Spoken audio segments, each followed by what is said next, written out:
2 രാജാക്കന്മാർ അധ്യായം 17. ഹോസിയ ഇസ്രായേൽ രാജാവ്.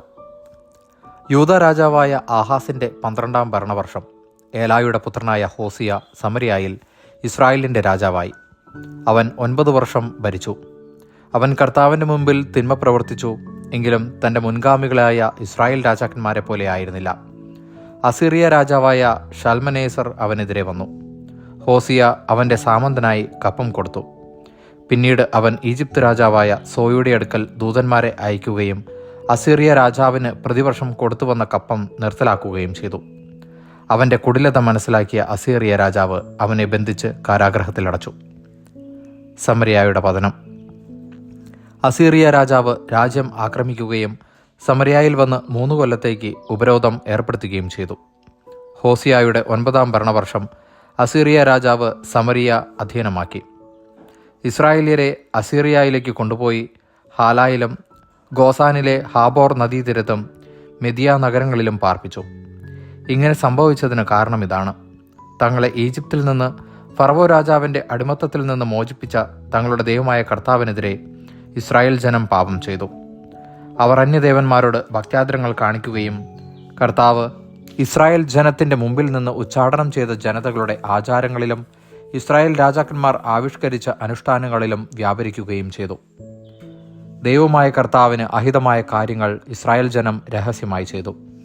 കാവൽ ഗോപുരം മുതൽ സുരക്ഷിത നഗരം വരെ എല്ലായിടത്തും അവർ പൂജാഗിരികൾ നിർമ്മിച്ചു. അവർ എല്ലാ കുന്നുകളിലും വൃക്ഷച്ചുവട്ടിലും സ്തംഭങ്ങളും അക്ഷേര പ്രതിഷ്ഠകളും സ്ഥാപിച്ചു. കർത്താവ് അവരുടെ മുമ്പിൽ നിന്ന് ഓടിച്ചു കളഞ്ഞ ജനതകൾ ചെയ്തതുപോലെ അവർ പൂജാഗിരികളിൽ ധൂപാർച്ചന നടത്തി. അവർ ദുഷ്പ്രവർത്തികൾ ചെയ്ത് കർത്താവിനെ പ്രകോപിപ്പിച്ചു. കർത്താവ് വിലക്കിയിരുന്ന വിഗ്രഹാരാധന അവർ അനുഷ്ഠിച്ചു. കർത്താവ് പ്രവാചകന്മാരെയും ദീർഘദർശികളെയും അയച്ച് ഇസ്രായേലിനും യൂദായ്ക്കും ഇപ്രകാരം മുന്നറിയിപ്പ് നൽകിയിരുന്നു: നിങ്ങളുടെ പിതാക്കന്മാരോട് ഞാൻ കൽപ്പിക്കുകയും എൻ്റെ ദാസന്മാരായ പ്രവാചകരിലൂടെ അറിയിക്കുകയും ചെയ്ത നിയമങ്ങൾ അനുസരിച്ച് ദുർമാർഗത്തിൽ നിന്ന് പിന്മാറുകയും എൻ്റെ കൽപ്പനകളും ചട്ടങ്ങളും പാലിക്കുകയും ചെയ്യുവിൻ. അവർ അത് വകവച്ചില്ല. ദൈവമായ കർത്താവിൽ വിശ്വസിക്കാതിരുന്ന തങ്ങളുടെ പിതാക്കന്മാരെ പോലെ അവർ ദുസ്സാഠ്യക്കാരായിരുന്നു. തങ്ങളുടെ പിതാക്കന്മാർക്ക് അവിടെ നിന്ന് നൽകിയ കൽപ്പനകളും ഉടമ്പടിയും തങ്ങൾക്ക് ലഭിച്ച മുന്നറിയിപ്പുകളും അവർ അവഗണിച്ചു.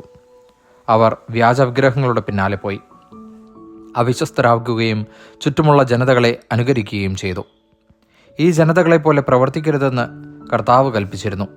അവർ ദൈവമായ കർത്താവിൻ്റെ എല്ലാ കൽപ്പനകളും പരിത്യജിച്ച് തങ്ങൾക്കായി കാളക്കുട്ടികളുടെ 2 വിഗ്രഹങ്ങൾ വാർത്തുണ്ടാക്കി. അക്ഷേര പ്രതിഷ്ഠ സ്ഥാപിക്കുകയും ആകാശഗോളങ്ങളെ ആരാധിക്കുകയും ബാൽദേവനെ സേവിക്കുകയും ചെയ്തു.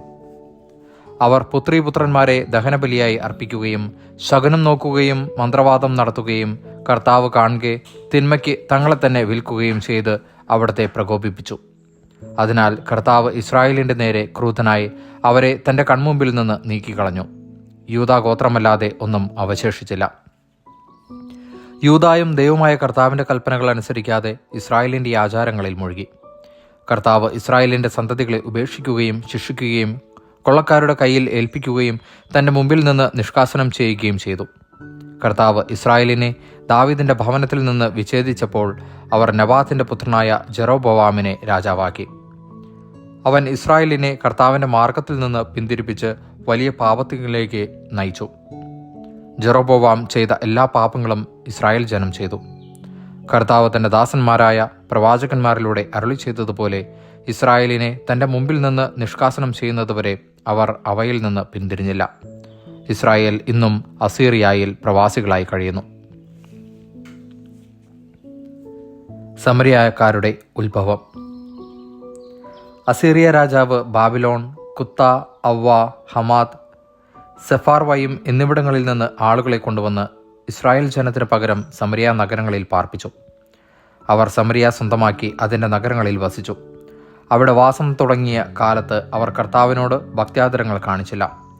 അതിനാൽ അവിടുന്ന് അവരുടെ ഇടയിലേക്ക് സിംഹങ്ങളെ അയച്ചു. അവ അവരിൽ കുറേ പേരെ കൊന്നു. സമരിയ നഗരങ്ങളിൽ നിന്ന് കൊണ്ടുവന്ന് പാർപ്പിച്ച ജനതകൾക്ക് നാട്ടിലെ ദൈവത്തിൻ്റെ നിയമം അറിവില്ലാത്തതിനാൽ അവിടുന്ന് അവരുടെ ഇടയിലേക്ക് സിംഹങ്ങളെ അയക്കുകയും അവ അവരെ കൊല്ലുകയും ചെയ്യുന്നുവെന്ന് അസീറിയ രാജാവ് പറഞ്ഞു. അവൻ കൽപ്പിച്ചു, അവിടെ നിന്ന് കൊണ്ടുവന്ന ഒരു പുരോഹിതനെ അങ്ങോട്ട് അയക്കുക. അവൻ അവിടെ താമസിച്ച് ദേശത്തിൻ്റെ ദൈവത്തിൻ്റെ നിയമം അവരെ പഠിപ്പിക്കട്ടെ. സമരിയായിൽ നിന്ന് കൊണ്ടുവന്ന പുരോഹിതന്മാരിൽ ഒരുവൻ ബഥേലിൽ ചെന്ന് താമസിച്ച് കർത്താവിനോട് ഭക്ത്യാദരങ്ങൾ കാണിക്കേണ്ടതെങ്ങനെയെന്ന് അവരെ പഠിപ്പിച്ചു. ഓരോ ജനതയും തങ്ങൾ താമസിച്ചിരുന്ന നഗരങ്ങളിലെല്ലാം തങ്ങളുടെ ദേവന്മാരെ ഉണ്ടാക്കി സമരിയാക്കാർ നിർമ്മിച്ച പൂജാഗിരികളിൽ പ്രതിഷ്ഠിച്ചു. ബാബിലോൺകാർ സുക്കോത്ത് ബെനോത്തിനെയും, കുദ് ദേശക്കാർ നെർഗാലിനെയും, ഹമാത്യർ അഷിമയെയും, അവ്വാക്കാർ നിബ്ബാസ് താർക്കാഖ് എന്നിവയെയും ഉണ്ടാക്കി. സെഫാർ വയിംകാർ തങ്ങളുടെ ദേവന്മാരായ അദ്രാമലേക്കിനും അനാമലേക്കിനും സ്വന്തം മക്കളെ ആഹൂതി ചെയ്തു. അവർ കർത്താവിനോടും ഭക്തി കാണിച്ചു. തങ്ങളിൽ നിന്ന് എല്ലാ തരത്തിലും പെട്ടവരെ പൂജാഗിരികളിൽ പുരോഹിതന്മാരായി നിയമിച്ചു. ഇവർ പൂജാഗിരികളിൽ ബലിയർപ്പിച്ചു. അങ്ങനെ അവർ കർത്താവിനെ ആദരിച്ചു. എങ്കിലും തങ്ങൾ വിട്ടുപോന്ന ദേശങ്ങളിലെ ജനതകളുടെ ആചാരമനുസരിച്ച് സ്വന്തം ദേവന്മാരെയും സേവിച്ചു. ഇന്നും അവർ അങ്ങനെ തുടരുന്നു. അവർ കർത്താവിന് ഭയപ്പെടുന്നില്ല. ഇസ്രായേൽ എന്ന് അവിടുന്ന് വിളിച്ച യാക്കോബിൻ്റെ സന്തതികൾക്ക് അവിടുന്ന് നൽകിയ കൽപ്പനകളോ നിയമമോ പ്രമാണങ്ങളോ ചട്ടങ്ങളോ അനുസരിക്കുന്നുമില്ല. കർത്താവ് അവരുമായി ഉടമ്പടി ഉണ്ടാക്കി ഇപ്രകാരം കൽപ്പിച്ചു: നിങ്ങൾ അന്യദേവന്മാരെ ആദരിക്കുകയോ അവരെ നമിക്കുകയോ സേവിക്കുകയോ അവയ്ക്ക് ബലിയർപ്പിക്കുകയോ ചെയ്യരുത്. ഈജിപ്തിൽ നിന്ന് തൻ്റെ കരുത്തുറ്റ കരം നീട്ടി നിങ്ങളെ മോചിപ്പിച്ച കർത്താവിനെ നിങ്ങൾ ആദരിക്കണം. അവിടുത്തെ നമിക്കുകയും അവിടത്തേക്ക് ബലിയർപ്പിക്കുകയും വേണം. അവിടുന്ന് എഴുതി തന്ന കൽപ്പനകളും നിയമങ്ങളും പ്രമാണങ്ങളും ചട്ടങ്ങളും നിങ്ങൾ ജാഗരൂകതയോടെ പാലിക്കണം. അന്യദേവന്മാരെ ആദരിക്കരുത്. ഞാൻ നിങ്ങളുമായി ചെയ്ത ഉടമ്പടി വിസ്മരിക്കരുത്. അന്യദേവന്മാരെ ആദരിക്കരുത്. നിങ്ങളുടെ ദൈവമായ കർത്താവിനെ ആദരിക്കണം. അവിടുന്ന് നിങ്ങളെ ശത്രുക്കളിൽ നിന്ന് രക്ഷിക്കും. അവർ വകവച്ചില്ല. അവർ പഴയപടി ജീവിച്ചു. അങ്ങനെ ഈ ജനതകൾ കർത്താവിനെ ആദരിക്കുകയും തങ്ങളുടെ കൊത്തുവിഗ്രഹങ്ങളെ സേവിക്കുകയും ചെയ്തു. അവരുടെ മക്കളും മക്കളുടെ മക്കളും തങ്ങളുടെ പിതാക്കന്മാർ ചെയ്തതുപോലെ ഇന്നും ചെയ്തു വരുന്നു. ദൈവവചനമാണ് നാം കേട്ടത്.